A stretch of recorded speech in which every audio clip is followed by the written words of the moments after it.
আমাদের এখন যে সদর থেকে এই মুহূর্তে সংসদে বক্তব্য রাখবেন নাটোর ৩ আসনের দেবাশিস কুমার সরকার ওরফে পাঁচু কাকা। আপনার সময় ৩ মিনিট, আপনি আপনার বক্তব্য উপস্থাপন করুন। দেবাশিস কুমির সরকার। আমি প্রথমেই মাননীয় স্পিকার আপনাকে ধন্যবাদ আমাকে এই যে ফ্লোর দেওয়ার জন্য। আপনারা জানেন যে নাটোর একটা খুবই গুরুত্বপূর্ণ একটা জেলা। এ জেলার উন্নয়নের আর কোনো বাকি নাই, সব উন্নয়নই সম্পন্ন হয়েছে। তবুও আপনি আমাদেরকে যে ৩ মিনিট সময় দিয়েছেন এই জন্য আপনাকে অনেক ধন্যবাদ জানাই।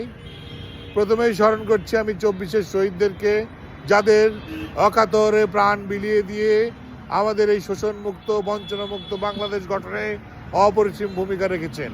এবং আমি সেই মহান সংসদে এই ২৪-এর স্বাধীনতা যুদ্ধের মধ্যে দিয়ে যে সংসদ গঠিত হয়েছে সেই সংসদের আমি একজন মুক্তিযোদ্ধা হিসেবে নিজেকে যে এই মহান সংসদের আসন অলঙ্কৃত করতে পেরেছি তার জন্য নিজেকে ধন্য মনে করছি। প্রিয় সাথী এবং বন্ধুগণ, আপনারা জানেন বিগত স্বাধীনতার ইতিহাসে আজ বাংলাদেশের উন্নয়ন বাধাগ্রস্ত হয়েছিল, কিন্তু এই ২৪-এর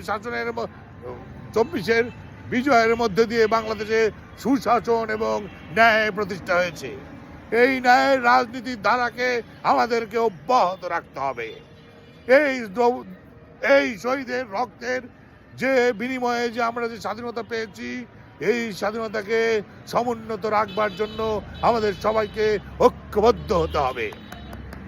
আমাদের সবাইকে দুর্নীতির চূর্ণ শিখরে পৌঁছে যেতে হবে। হাতে হাতে তুলে দিতে হবে। হাতে হাত। মাননীয় সংসদ সদস্য, আপনার আর ১ মিনিট আছে। ধন্যবাদ মাননীয় স্পিকার, আমাকে যে আপনি বলে দিলেন যে আমার আর ১ মিনিট রয়েছে। আসলে বলার মতো কিছু নেই, আমাদের বলার মতো কিছু নেই। আমরা আজ শোকাগ্রস্ত, শোকাহত। এই শোককে শক্তিতে রূপান্তরিত করে আমরা আগামী বাংলাদেশ বিনির্মাণে একসাথে লড়াইয়ে নামতে চাই, যে বাংলাদেশ হবে শোষণমুক্ত, বঞ্চনাযুক্ত এবং দুর্নীতিযুক্ত।